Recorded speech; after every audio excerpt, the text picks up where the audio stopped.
Mes chers camarades, en ce nouvel an, je tiens bien évidemment avant tout à vous faire part, au nom de la Confédération, du Bureau confédéral de Force ouvrière, de nos meilleurs vœux et en premier lieu, bien sûr, vous souhaiter beaucoup de bonheur pour cette nouvelle année avec ceux qui vous entourent, celles et ceux qui vous entourent et qui vous aiment.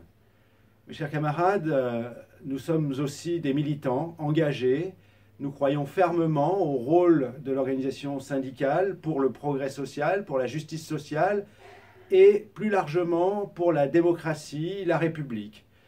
Nous devons en être fiers, vous devez être fiers de votre engagement. Soyez-en fiers, comme vous l'avez été en 2019, eh bien soyez-le en 2020.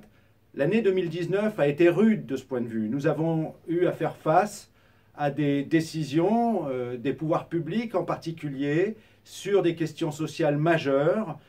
Ça a été le cas sur l'assurance chômage, c'est le cas avec la loi dite de transformation de la fonction publique qui conduit en réalité à précariser l'emploi dans la fonction publique, à affaiblir le rôle du statut général de la fonction publique qui a vocation à préserver à la fois la continuité, la neutralité du service public et donc l'égalité de traitement des citoyens du point de vue du service public.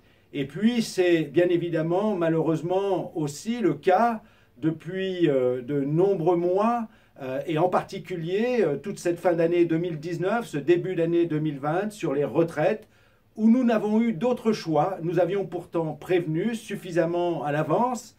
Nous avions expliqué, argumenté, notre voix a porté, mais nous n'avons pas été entendus sur ce projet de régime unique par points dont nous le redisons, nous l'avons redit, il soulève deux questions majeures. Ce que seront les droits, le mode d'acquisition des droits à la retraite demain, ce sera plus difficile. Et bien évidemment l'incertitude, parce que les gouvernements pourront jouer sur tous les leviers, y compris ce célèbre H pivot aujourd'hui, la valeur du point, pour peser sur le niveau de la pension et bien évidemment sur l'âge effectif auquel vous pourrez partir. Nos enfants, nos petits-enfants pourront partir à la retraite avec une retraite correcte. Nous avons tenu bon, nous avons expliqué sans relâche, nous sommes entendus, nous sommes légitimes, personne ne conteste aujourd'hui la voix et les arguments portés par Force ouvrière. Ceux que nous portons, la Confédération, mais que nous ne porterions pas avec efficacité si vous toutes et tous ne les portiez pas, ne les souteniez pas avec nous. Mes chers camarades, cette conviction-là, entretenons-la tout au long de cette année 2020. Nous aurons encore beaucoup à faire. Nous avons réussi aussi à être entendus par les salariés plus largement. Nous avons enregistré de bons résultats dans les élections pour la mise en place des CSE, notamment dans les entreprises ou dans la fonction publique, c'était l'année dernière. L'année 2020 sera une année importante de ce point de vue encore, puisque nous aurons à nouveau des élections CSE, partout où elles n'ont pas été mises en place dès ce début d'année, et puis à la fin de l'année, les élections qui concerneront les salariés des très petites entreprises que nous devons réussir. Et j'appelle toutes et tous à se mobiliser, que vous soyez ou non salariés d'une TPE, bien sûr. Parlez-en autour de vous, à vos familles, vos collègues, vos amis, toutes celles et tous ceux dont vous savez qu'ils sont dans ces situations, salariés de l'artisanat, de professions libérales, à domicile. Parlez-en dès maintenant, il faut que nous réussissions cette élection TPE également. Et puis, mes chers camarades, en cette année 2020, bien évidemment, il y a la question du climat. Elle préoccupe depuis pas mal d'années maintenant et elle préoccupe de plus en plus, notamment les jeunes, les plus jeunes. Sur cette question-là, la Confédération Force ouvrière n'a jamais été absente. Nous avons, avec la Confédération syndicale internationale, systématiquement été partie prenante des conférences climat, ce qu'on appelle les COP, pour déposer nos revendications. Pourquoi ?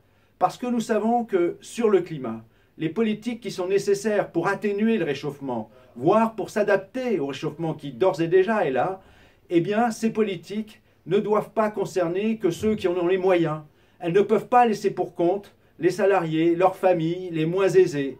Et donc, sur ces questions-là, nous avons décidé, la Confédération Force ouvrière, non seulement d'être partie prenante au niveau international, mais au niveau national, d'organiser une conférence permanente, syndicale, Force ouvrière, qui sera l'occasion de développer nos analyses, nos positions, avec la participation. Nous inviterons des experts de tous horizons, économistes, scientifiques, sociologues, Et notre objectif est de poser les questions, d'attendre, de demander des réponses aux questions et bien évidemment de faire connaître nos revendications pour que ces politiques soient justes socialement et ne laissent personne sur le côté. Mes chers camarades, nous sommes engagés pour la justice, le progrès social. Nous serons engagés pour la justice et le progrès social, comme nous l'étions en 2019, en 2020 et bien évidemment au-delà. Merci à vous toutes et tous de votre action, de votre engagement syndical. Mes chers camarades, en conclusion, très bonne année 2020, personnellement et syndicalement.